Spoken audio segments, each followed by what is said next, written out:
SC ST వర్గీకరణపై supreme court తీర్పును స్వాగతిస్తూ కర్నూలు జిల్లా ఎమ్మిగనూరులో దళిత నాయకులు సంబరాలు జరుపుకున్నారు.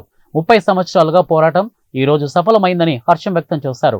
ఈ పోరాటానికి స్ఫూర్తిదాత అయిన మందకృష్ణ మాదిగకి భారత ప్రధాన న్యాయమూర్తి జస్టిస్ డివై చంద్రచూడ్కి ధన్యవాదాలు తెలిపారు. ఈ తీర్పును వెంటనే బిల్ పాస్ చేయాలని సీఎం చంద్రబాబు నాయుడికి విజ్ఞప్తి చేస్తున్నామని చెప్పారు. వారి సొంత ఆలోచనలతో కానీ వాళ్ళ నిర్ణయాలతోనే ఇది జరుపుకోవచ్చు అని చెప్పడం చాలా సంతోషకరం.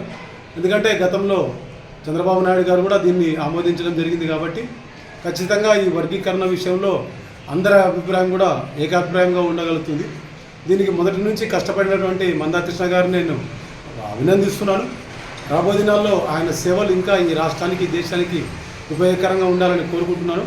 ఇది మాత్రం ముఖ్యంగా చెప్పాలంటే 100% దళిత వర్గాలకు బహుజన వర్గాలకు విజయమే తప్ప ఒక వర్గం వారికో కులం వారికి మాత్రం విజయం కాదని భావిస్తూ అందరూ అన్నదమ్ములుగా ఉంటూ ఈ సంతోషాన్ని మనమందరం ఐక్యతతో అనుభవించాలి.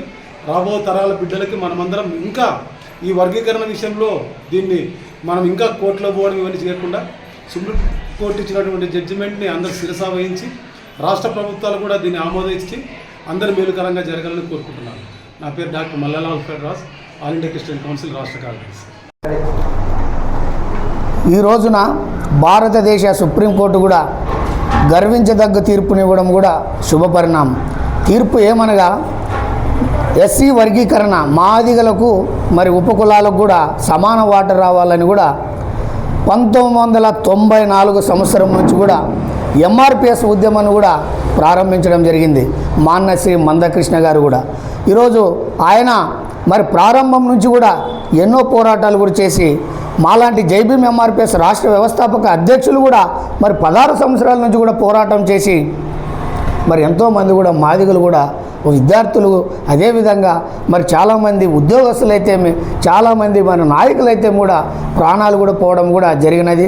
మరి ఈరోజు ఈ సుప్రీంకోర్టు తీర్పు మరి 6:1 అంటే దాదాపుగా 7 ధర్మాసనంతోన మరి జస్టిస్ హానరబుల్ జస్టిస్ చంద్రచూడ్ గారు కూడా తీర్పునివ్వడం మాదిగలకు ఒక గర్వకారణం అని కూడా నేను సందర్భంగా కూడా నేను తెలియజేస్తున్నా.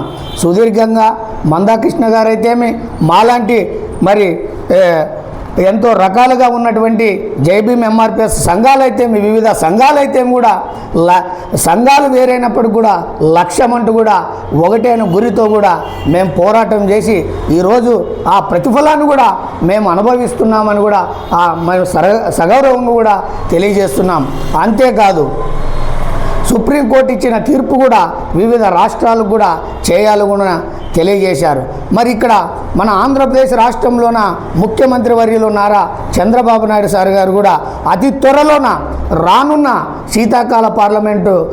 శీతాకాల అసెంబ్లీ సమావేశంలో కూడా మరి మాదిగా అసెంబ్లీ సమావేశం కూడా వర్గీకరణ కూడా చట్టబద్ధత చేసి అఖిల పక్షాన్ని కూడా ఢిల్లీకి పంపించి ఏకపక్షం కూడా మాకు తీర్మానం చేసి విద్య వైద్య మరి ఆరోగ్య వివిధ రంగాల్లో కూడా మాకు సమాన వాటాను కూడా పంచే విధంగా కూడా చేయాలని కూడా నేను ఈ సందర్భంగా తెలియజేస్తున్నా.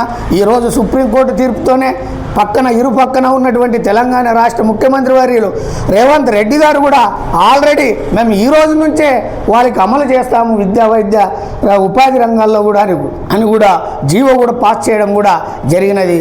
మరి ఆ విధంగా మరి మన రాష్ట్ర ముఖ్యమంత్రి వర్యులు నారా చంద్రబాబు నాయుడు సార్ కూడా ఆ విధంగా చేయాలని కూడా నేను సందర్భంగా తెలియజేస్తూ మరి ఈరోజు ఇక్కడ మాదిగలు వర్గీకరణ విషయంలో కూడా మాల సోదరులు కూడా ఎటువంటి అధైర్యపడద్దండి. మనమంతా సోదరభావం కలిగి ఉండాలి.